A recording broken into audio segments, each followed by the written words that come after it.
अस्ति नै हामीले बालेन टपिकको भिडियो बनाउँदाखेरि हाम्रो 2 जना सब्स्क्राइबरहरूले क्वेशन पठाउनु भएको थियो।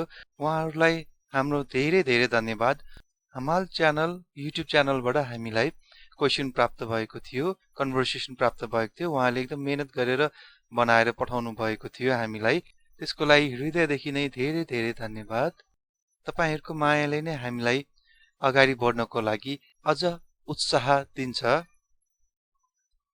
त्यस्तै गरी सम्यक पोखरेलजीले पनि क्वेशन पठाउनु भएको थियो। उहाँले पनि 5 वटा क्वेशन पठाउनु भएको थियो। क्वेशन पठाइदिनु भयो, त्यसको लागि तपाईलाई पनि धेरै धेरै धन्यवाद।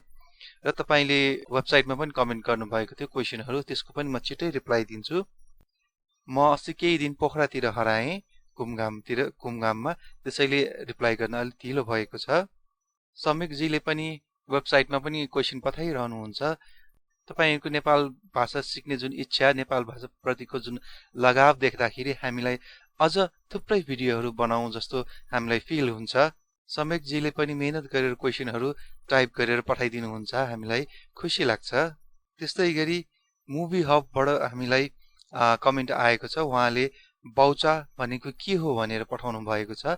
बाउचा भनेको अब बाबु भन्न खोजेको हो। बाबु भन्नलाई नेपाल भाषामा बाउचा भन्छ र नानी भन्नको लागि मैचा भन्छ। यसको म कमेन्टको रिप्लाई पनि गरिदिने छु। अर्को सिद्धार्थ पौडेलजीले यो हो नि तरिका, वाह खुसी लाग्यो भन्नुभएको छ। धेरै धेरै धन्यवाद। पैसा छैन ढेवा मोरु भन्ने भिडियोमा उहाँले कमेन्ट गर्नुभएको रहेछ। योक्को शुभा अर्थात धेरै धेरै धन्यवाद सिद्धार्थ पौडेलजी।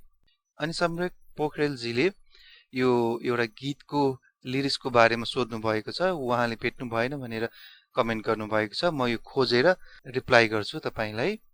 र तपाईहरुलाई सजिलो होस् भनेर मैले यहाँ प्लेलिस्ट पनि बनाइदिएको छु। यहाँ प्लेलिस्टहरु पनि चेक गर्न सक्नुहुन्छ। त्यस्तै गरी भिडियोहरु पपुलारिटीको बेसमा हेर्न चाहनुहुन्छ भने यो पनि छ। Thank you. शुभा।